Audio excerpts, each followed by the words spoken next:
कधीच नाही चुकणार तुमचे फेवरेट टीव्ही शोज झी5 सोबत, तेही एकदम फ्री। या जगात जे बी काय घडतं ना ते समद त्यांच्याच इच्छेने घडतं बघ। तुला घरात परत यायचंय ना व? एका पायावर तयार आहे मी। आम्ही सांगतो तसं केलंस तर तू लवकरच या घरात परत येशील। चालेल मावशे, पर म्हणजे अगं तू तुझं सबूत मोडत नाहीस ना। आमचा शब्द न मोडता बी आमचा शब्द कसा मोडायचा हे तुम्हाला कळत नाही। म्हणजे कळलं नाही ग मला, म्हणूनच सांगितलं आम्ही सांगतोय तेवढं ऐक आणि तसंच्या तसं कर। सांग काय करायचंय? तुला हॉस्पिटल मध्ये ऍडमिट व्हायला लागल। अगं पर मी कसं पाहिजे ऍडमिट व्हायचंय? चांगली टणटणीत आहे की व्या। ए तुला तर काय सांगितलं, आम्ही जेवढं सांगतोय तेवढं करायचं। सॉरी मावशी, मी होती ऍडमिट। काय करायचंय सांग, सलाईन बी लावून घेती आणि तू म्हणशील ते समजा करती। नुसते ऍडमिट व्हायचं हॉस्पिटल मध्ये, आम्ही एक माणूस देतो तुझ्या जोडीला। चालेल, परत त्यांना काय होणार? तू ऍडमिट झालेली तुझ्या आईला कळणार, पण तुझी आई काय तुला बघायला येणार नाही, कारण आम्ही काय तिला तिकडे जाऊ देणार नाही। आणि तुला भेटण्याची शिक्षा एकदा तिला मिळाली की त्यामुळे ती काय करणार? ती काय करणार? मला फोन करेल ती। आपण तुझा फोन बंद ठेवायचा, मग ती अधिपतींना सांगणार।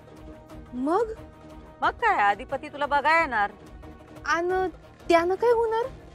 त्यानं होणार काहीच नाही। अधिपतीनं तुझी हालत किती वाईट आहे हे कळणार आणि मग तू सुनबाईंच्या घरी जाणार। नाही मावशे, मी नाही जाणार तिच्या घरी। चल उतर गाडीतून, उतर। नाही मावशे, मी जाते तिच्या घरी। तिथं जाऊन काय करायचंय तेवढं सांग मला, मी करते बर का। काय नाही, आम्ही सांगू तवा आणि सांगू तसं जायचं आणि तिच्या घरी राहायचं। तिकडं जाऊन काय करायचंय नेमकं? तिला त्या घरातनं पण बाहेर काढायचं। आणि म्हणजे माझ्या तिथं जाण्यानं कसं काय बाहेर पडेल ती घरातनं? त्याची काळजी तू नका करूस, आम्ही सगळी व्यवस्था करू।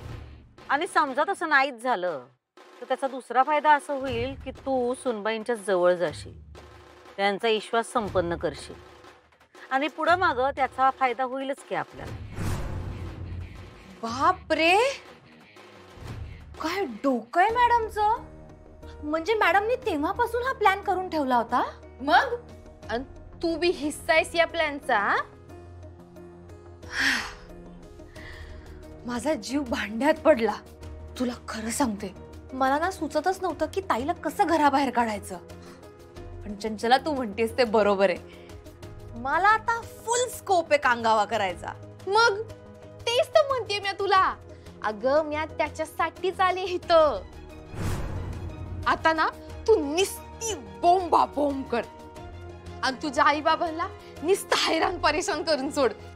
तुझ्या तायडीवर ना म्या पावशीर वजन टाकती आणि तू किलो वजन टाक।